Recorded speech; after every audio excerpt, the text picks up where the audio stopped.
নারকেল বাটা দিয়ে এরকম লোভনীয় একটা তরকারি রান্না করেছি, সাথেই থাকবেন। আজকের রেসিপিতে আছে পানি কচু। আমি এই কচুটাকে পানি কচু নামেই চিনি, কিন্তু কে কী নামে চিনেন একটু জানাবেন।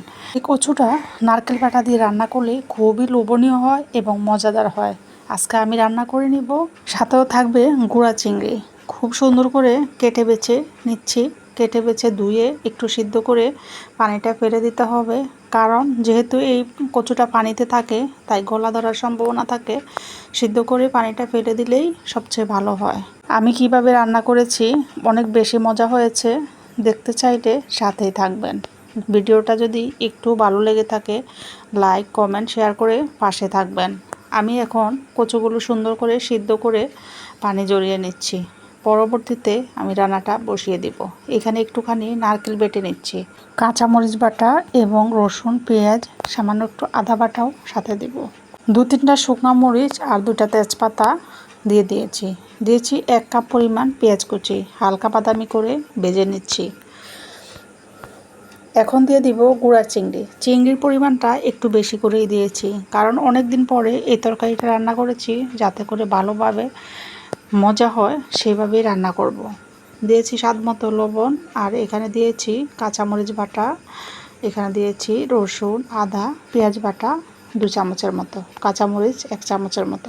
এই রান্নাটাতে লাল মরিচের গুঁড়াটা একটু কম দেব, কারণ হলো এই খাবারটা একটু মিষ্টি মিষ্টি লাগে।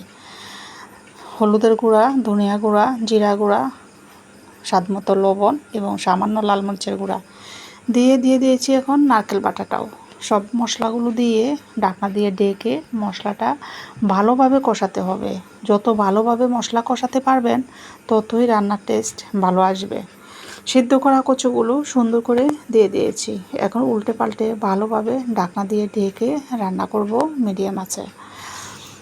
যেহেতু কচু কিছুক্ষণ কষিয়ে ঝোলের জন্য পানি দিয়ে দিব, যাতে করে ভালোভাবে সিদ্ধ হয়। কচু কিন্তু ভালোভাবেই সিদ্ধ করতে হবে, একটু সময় ধরেই রান্না করতে হবে, না হলে গলা চুলকানের ভয়টা থাকবে। এখন দিয়ে দিয়েছি গরম পানি। গরম পানি দিলে যে কোনো খাবারের টেস্ট ভালো আসে।